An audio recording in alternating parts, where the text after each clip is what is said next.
వారికి వారి కుటుంబానికి సకల శుభాలు కలగాలని కోరుకుంటున్నాం.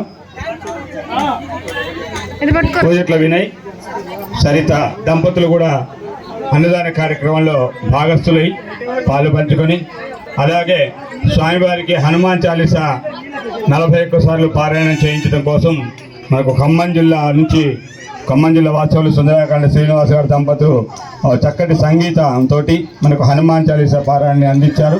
వారికి వారి కుటుంబ సభ్యులకు సకల శుభాలు కలిగి దంపతులు రెడ్లకుంట గ్రామ వాస్తవ్యులు వారు కూడా అన్నదాన కార్యక్రమం చేయించారు. అలాగే హనుమాన్ చాలీసా పారాయణలో కూడా వాళ్ళు పాలు పంచుకొని మనందరినీ కూడా రక్తి కంటించారు. హనుమాన్ చాలీసా వాస్తవానికి ప్రతి మంగళవారం 41 సార్లు హనుమాన్ చాలీసా చదువుతూ చాలు, ఏమీ చదవాల్సిన పని లేదు, అన్ని రకాలుగా బాగుంటుంది. కానీ మనం చదవలేం కాబట్టి మనం చదివిస్తున్నాం, కనీసం అది విన్నా కూడా పుణ్యం కలుగుతుంది. అలా కాకపోయినా కూడా అవి ఎవరైనా పిలుస్తుంది చూడు, అక్కడ ఎంకన్నా ఫోన్ మాట్లాడుతున్నాం.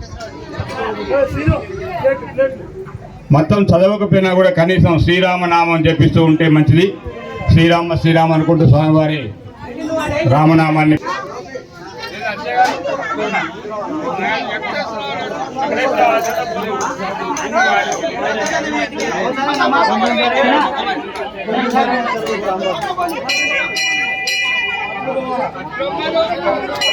ఇది కలిపారా?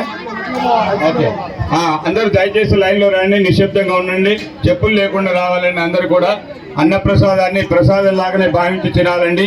మీరు ఫంక్షన్కు రాలేదు, ఇక్కడ ఫంక్షన్లో భోజనం కాదు, స్వామివారి అన్నప్రసాదం కాబట్టి అన్నప్రసాదం లాగా భావించుకుంటూ అన్నప్రసాదాన్ని కింద పడేయకుండా పారేయకుండా మీకు ఎంత కావాలో అంతే పెట్టించుకొని తినండి. జై శ్రీరామ్, జై శ్రీరామ్.